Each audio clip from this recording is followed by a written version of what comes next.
Welcome back to media Chhattisgarh. तारीख 1 दिसंबर 2025 दिन सोमवार और हिंदी तिथि एकादशी। तो चलिए बिना किसी देरी के करते हैं शुरुआत आज की पहली और बड़ी खबर से। 7 दिन नहीं 3 महीने के लिए बढ़ाई जाए एसआईआर की अवधि। कांग्रेस ने कहा धान कटाई पलायन को देखते हुए 1 महीने में एसआईआर पूरा होना असंभव। एसआईआर की अवधि सिर्फ 7 दिन बढ़ाए जाने को कांग्रेस ने नाकाफी बताया है। दरअसल यहां पर 11 दिसंबर तक अब यहां पर फॉर्म जमा कर सकते हैं। वहीं कांग्रेस का कहना है कि उन्होंने आयोग को ज्ञापन देकर स्पष्ट मांग रखी थी कि एसआईआर की अवधि कम से कम 3 महीने तक बढ़ाया जाए, क्योंकि वर्तमान परिस्थितियों में केवल 1 महीने में प्रक्रिया पूरा कर पाना असंभव है। कांग्रेस का कहना है कि इस समय पूरे राज्य में धान कटाई और धान खरीदी का दौर चल रहा है। दूसरी तरफ बस्तर संभाग के कई इलाकों में बाढ़ की वजह से बड़ी संख्या में लोगों के जरूरी दस्तावेज बह गए हैं या तो खराब हो गए हैं। ऐसे में लोगों के लिए जल्दबाजी में दस्तावेज तैयार कर जमा करना मुश्किल है।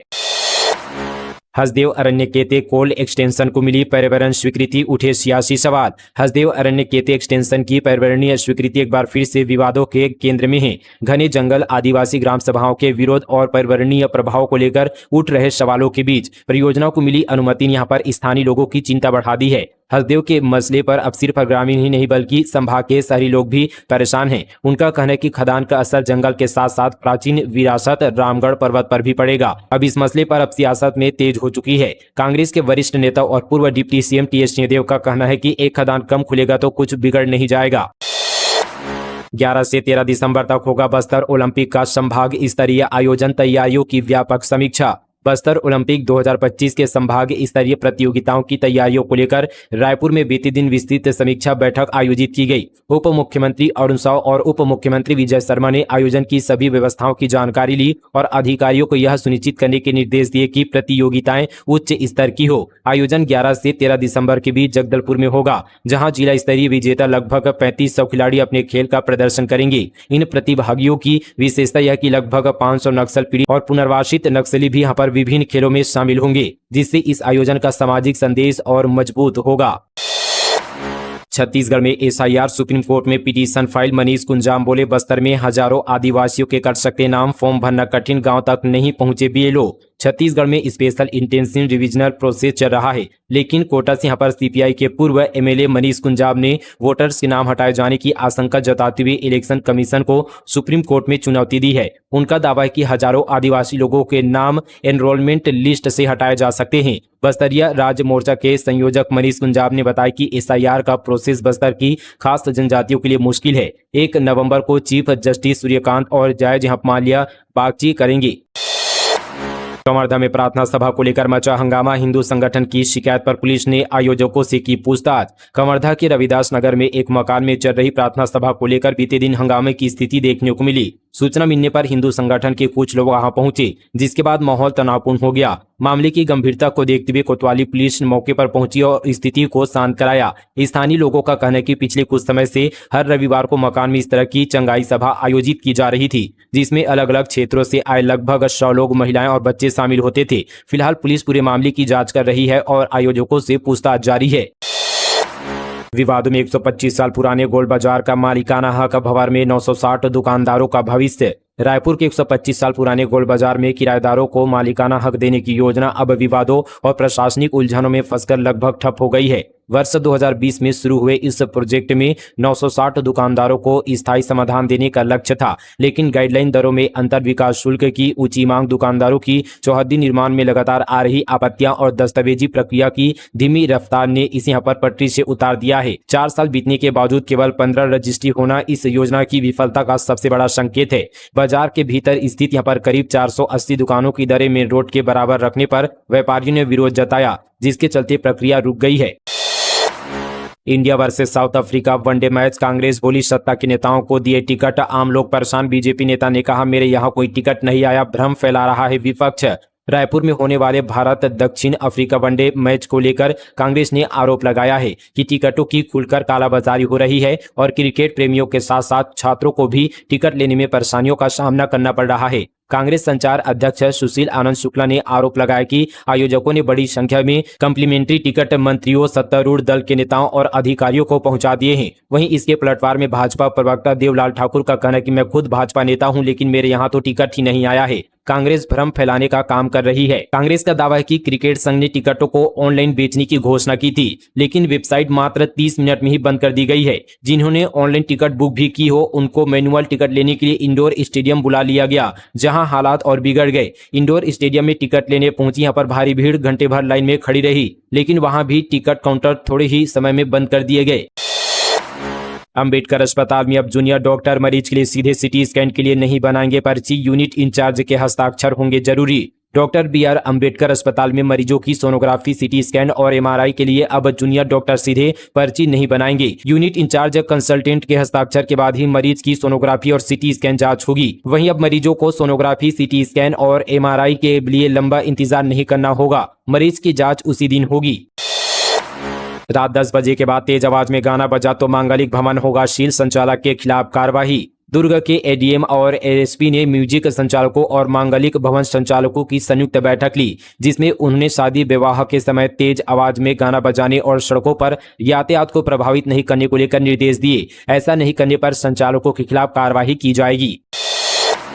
खराब कांटे से किसानों के धान पर डाका, प्रति क्विंटल 5 किलो तक हो रहा नुकसान, मामला उजागर होती ही बंद हुई खरीदी। कांकेर जिले के पखांजूर धान खरीदी केंद्र के प्रभारी की मनमानी से किसानों को भारी नुकसान उठाना पड़ रहा है। आरोप है कि तौल में गड़बड़ी कर किसानों से अधिक धान लिया जा रहा है और खुलेआम लूट का खेल जारी है। बांदे लेम्स के अंतर्गत आने वाले PV 84 धान खरीदी केंद्र में प्रभारी किसानों के धान पर डाका डालने का काम कर रहे हैं। अधिकतर किसान धान को ट्रैक्टर ट्राली में भरकर केंद्र में पहुंचते हैं। वहां एक जगह खाली कर बोरी में धान भरा जाता है और फिर लैंपस यहां पर मिले तौलाई कांटे से वजन कर सीधे स्टैक में चढ़ा दिया जाता है। लेकिन केंद्र में रखा कांटा खराब होने के कारण प्रति बोरी लगभग 1.5 किलो अधिक धान ले लिया जा रहा है। इस हिसाब से 1 क्विंटल पर किसानों को करीब 3 किलो से अधिक का नुकसान हो रहा है। इसके अलावा शुक्ति के नाम पर प्रति क्विंटल 1.5 से 2 किलो अतिरिक्त धान लिया जा रहा है। कुल मिलाकर किसानों को प्रति क्विंटल लगभग 5 किलो का नुकसान उठाना पड़ रहा है। अब देखने वाली बात होगी कि क्या इस पर कार्रवाई किया जाएगा या नहीं। 11 सूत्री मांगों को लेकर अड़े कर्मचारी अधिकारी 22 से 24 दिसंबर तक धरना प्रदर्शन का किया ऐलान, संगठन के पदाधिकारियों ने किया समर्थन। बेमेतरा जिला कर्मचारी अधिकारी फेडरेशन की आवश्यक बैठक हुई। इस दौरान कर्मचारी अधिकारियों ने अपनी 11 सूत्री मांगों को लेकर धरना प्रदर्शन करने का ऐलान किया है। प्रांतीय आवाहन के तत्वाधान में 3 दिवसीय प्रदर्शन 22 से 24 दिसंबर तक होगा। वहीं जिला संयोजक, ब्लॉक संयोजक और समस्त संगठन के पदाधिकारियों ने इस निर्णय का समर्थन किया है। मैनपाट में खदान और खनन का विरोध शुरू, जन सुनवाई में ग्रामीण उठाएंगे मुद्दा। सरगुजा जिले से बड़ी खबर है। दरअसल मैनपाट को छत्तीसगढ़ का शिमला भी कहा जाता है। गर्मी के दिनों में यहाँ बड़ी संख्या में पर्यटक घूमने के लिए आते हैं। सर्दियों के दिनों में यहाँ पारा कई बार 2 से 3 डिग्री तक पहुँच जाता है। लेकिन लगातार मैनपाट के पास हो रहे खनन कार्यों के चलते अब पर्यटन स्थल की सूरत बिगड़ती जा रही है। स्थानीय लोगों की शिकायत है कि टूरिज्म सेक्टर को बढ़ावा देने के चक्कर में कई रिसोर्ट यहाँ खोल दिए गए हैं। इलाके में बॉक्साइट खनन के चलते पेड़, पहाड़ और पर्यावरण सभी प्रभावित हो रहे हैं। लोगों का कहना है कि जब यहाँ की सुंदरता को ही उजाड़ दिया जाएगा तो पर्यटक भला यहाँ क्यों आएंगे। CBI अफसर जज बनकर महिला को किया डिजिटल अरेस्ट, 80 लाख ट्रांसफर करवाए। इधर कारोबारी से 1 करोड़ 20 लाख की ठगी, दुगना मुनाफे का लालच दिया था। छत्तीसगढ़ के राजनांदगांव जिले में 2 अलग अलग मामलों में 2 करोड़ की ठगी हुई है। पहले मामले में CBI अधिकारी और जज बताकर बुजुर्ग महिला को डिजिटल अरेस्ट कर लिया गया। आरोपियों ने महिला को वीडियो कॉल में डरा धमकाकर खाते में 80 लाख रुपए ट्रांसफर करवा लिए। दूसरे मामले में खुद को ऑनलाइन ट्रेडिंग विशेषज्ञ बताकर युवक को पैसा दुगना करने का झांसा दिया गया। खाते में 1 करोड़ 20 लाख रुपए ले लिए। राजनांदगांव पुलिस ने दोनों मामले में 4 आरोपियों को हरियाणा और मध्य प्रदेश से गिरफ्तार किया है। प्रधानमंत्री आवास योजना, बलौदाबाजार में 26,400 घरों को मिली मंजूरी, गांव-गांव लग रही आवास चौपाल। प्रधानमंत्री आवास योजना गरीब परिवारों को पक्का मकान प्रदान करने का क्रांतिकारी कदम है, जो आवास की कमी को दूर करने के साथ ग्रामीण जीवन को मजबूत और आत्मनिर्भर बनाती है। प्रधानमंत्री आवास योजना ग्रामीण अंतर्गत स्वीकृत सभी आवासों को शीघ्र प्रारंभ कराने और समय सीमा में पूर्ण कराने कलेक्टर बलौदाबाजार के निर्देशानुसार एवं मुख्य कार्यपालन अधिकारी के मार्गदर्शन में सभी ग्राम पंचायतों में आवास चौपाल का आयोजन किया जा रहा है। नक्सली कुनबे को बड़ा झटका, एक साथ 37 माओवादियों ने किया सरेंडर। 23 महीनों में 2200 से ज्यादा ने छोड़ा हथियार। दंतेवाड़ा में नक्सल उन्मूलन अभियान को बड़ी सफलता मिली है। जिले में बीते दिन कुल 37 माओवादियों ने पुलिस के समक्ष समर्पण कर मुख्य धारा में लौटने का निर्णय लिया। समर्पित नक्सलियों में से 27 नक्सलियों पर कुल 65 लाख रुपए का इनाम घोषित था। इनमें 8 लाख के 4, 5 लाख के इनामी। एक नक्सली समेत अन्य नक्सलियों ने भी सरेंडर किया है। ये सभी दंतेवाड़ा, नारायणपुर, बीजापुर और सुकमा के अलग अलग इलाकों में सक्रिय थे। राजस्व मंत्री ने तहसील कार्यालय भवन का किया उद्घाटन। बलौदाबाजार में नए हायर सेकेंडरी स्कूल भवन की आधारशिला भी रखी। राजस्व मंत्री टंकराम वर्मा ने बीते दिन बलौदाबाजार के नगर पंचायत टुंड्रा में विकास कार्यों का लोकार्पण और शिलान्यास किया। उन्होंने 71,12,000 रुपए की लागत से निर्मित तहसील कार्यालय भवन का उद्घाटन किया, जबकि 1,21,00,000 रुपए की लागत से बनने वाले नए हायर सेकेंडरी स्कूल भवन की आधारशिला रखी गई।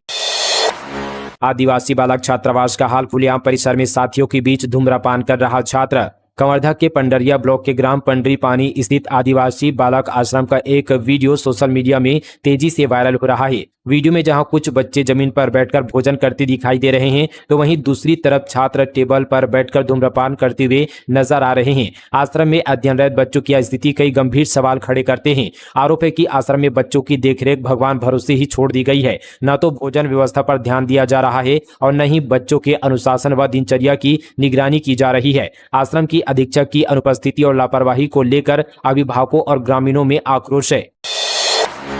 पनवेल से आई मिट्टी से बनी अंतर्राष्ट्रीय स्तर की pitch India versus south Africa one day match मुकाबले के लिए तैयार रायपुर स्टेडियम। राजधानी के शहीद वीर नारायण सिंह अंतर्राष्ट्रीय क्रिकेट स्टेडियम 3 दिसंबर को होने वाले भारत दक्षिण अफ्रीका वनडे मुकाबले के लिए पूरी तरह तैयार हो रहा है। स्टेडियम में तैयारियों को युद्ध स्तर पर किया जा रहा है। मैदान की घास से लेकर पिच निर्माण तक हर कार्य अंतर्राष्ट्रीय मानकों के अनुरूप किया जा रहा है, ताकि दर्शकों को रोमांच से भरा क्रिकेट देखने को मिल सके। पिच की गुणवत्ता पर विशेष ध्यान दिया जा रहा है। इसके लिए महाराष्ट्र के पनवेल मुंबई से विशेष मिट्टी मंगाई गई है। कुल 12 ट्रकों में यह मिट्टी रायपुर पहुंच चुकी है। विशेषज्ञों के अनुसार पनवेल की मिट्टी से बनी पिच अधिक मजबूत होती है और उस पर उछाल बेहतर मिलता है। इससे बल्लेबाज और गेंदबाज दोनों को संतुलित खेल का मौका मिलता है। इसी कारण इसे अंतर्राष्ट्रीय मैचों के लिए उपयुक्त माना जाता है।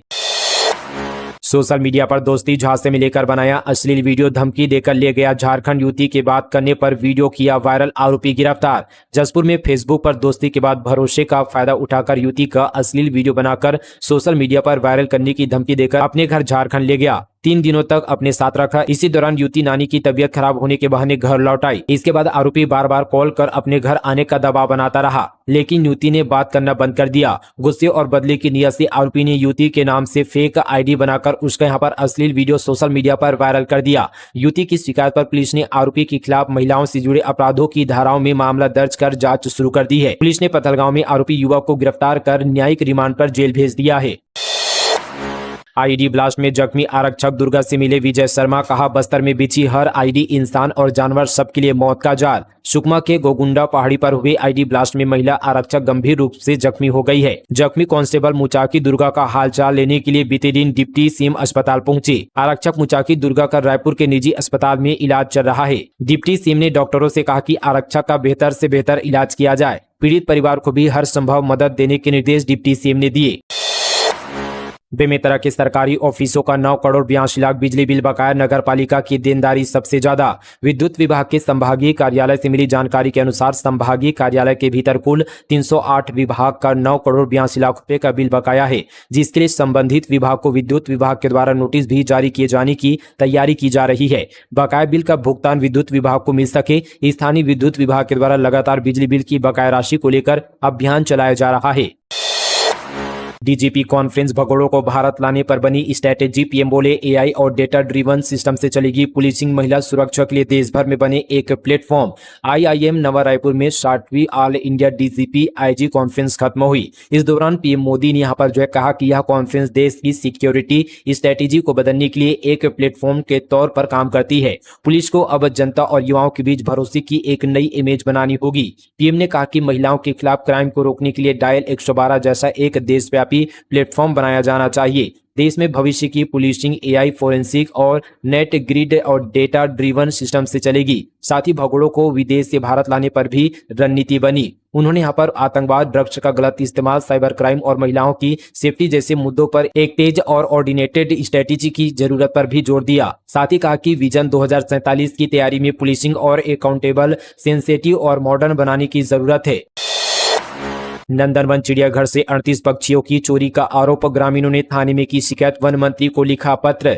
रायपुर के पहले चिड़ियाघर नंदनवन से 38 पक्षियों को अनाकृत रूप से ले जाने का मामला सामने आया है। इसको लेकर नंदनवन हथबंद सरपंच ताजू निषाद सहित ग्रामीणों ने अमानका थाने में लिखी शिकायत दी है। ग्रामीणों का आरोप है कि जंगल सफारी में पदस्थ डॉक्टर झाड़िया ने बिना अनुमति नंदनवन से 38 नाग चिड़िया जिसमें विभिन्न प्रजातियां शामिल थे उन्हें डॉक्टर स्वयं के वाहन में पिंजरे में हपट डालकर ले गया है। शिकायतकर्ताओं ने बताया कि जिस समय पक्षियों को ले जाया जा रहा था उस दौरान वे डीएफओ के साथ बैठक में थे। डीएफओ ने उन्हें यहाँ पर पहले ही आश्वस्त किया था कि गांव वालों की सहमति के बिना किसी भी पक्षी को चिड़ियाघर से बाहर नहीं ले जाया जाएगा। इसके बाद पक्षियों को चुपचाप ले जाया गया।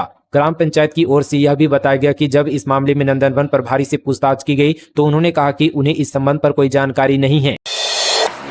रायपुर चौपाटी विवाद पर विकास उपाध्याय की खुली चुनौती, कहा कांग्रेस दस्तावेजों के साथ बहस के लिए तैयार। यूथ हब फूड कोर्ट को लेकर राजनीतिक अब भी जारी है। कांग्रेस नेताओं ने बीते दिन साइंस कॉलेज स्थित यूथ हब फूड कोर्ट के सामने प्रेस कॉन्फ्रेंस की। पूर्व विधायक विकास उपाध्याय ने भाजपा नेताओं को खुली चुनौती देते हुए कहा कि वे समय और तारीख बताएं। कांग्रेस दस्तावेजों के साथ खुली बहस के लिए तैयार है। उन्होंने यह चुनौती मंत्री अरुण साव, विधायक राजेश मुनत और महापौर मीनल चौबे को दी है। फिलहाल दोस्तों ये थी आज की तमाम छत्तीसगढ़ की बड़ी और ताजा खबरें फटाफट अंदाज पर मीडिया छत्तीसगढ़ पर। मिलते हैं इसी तरह की और तमाम खबरों के साथ, तब तक के लिए जय हिंद, जय छत्तीसगढ़, जय जोहार।